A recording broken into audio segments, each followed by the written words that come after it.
When I look into the mirror, I see a failed church planner. That's pastor and New York Times bestselling author Mark Batterson. Mark's first church plant in Chicago didn't even make it to launch Sunday. The whole thing just fell apart.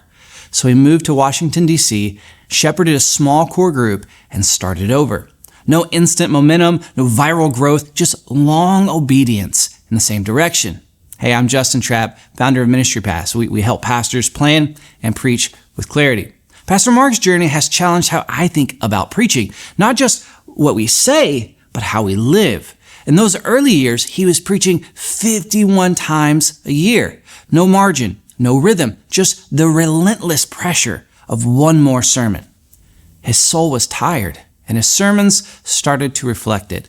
That's when he made some changes. First, he created space to actually live. He protected Wednesdays for deep study. He fasted on Saturdays to prepare spiritually. He said, I wanted my sermons to feel more like a prayer than a performance. He wasn't chasing clever, he was chasing clarity, conviction, and the Spirit's presence. Second, he fell in love with the Word of God again. One of his biggest regrets, he says, was reading the Bible only to prep a sermon, but not for his own soul. You can't say you love God, he said, if you don't love His Word. So he shifted from content consumption to spiritual formation. He began reading not just to preach, but to know God again. If you're running on empty, maybe the answer isn't better sermons. Maybe it's a better rhythm. Make space for your soul. Fall in love with the Word again and let your life, not just your prep, fuel the message.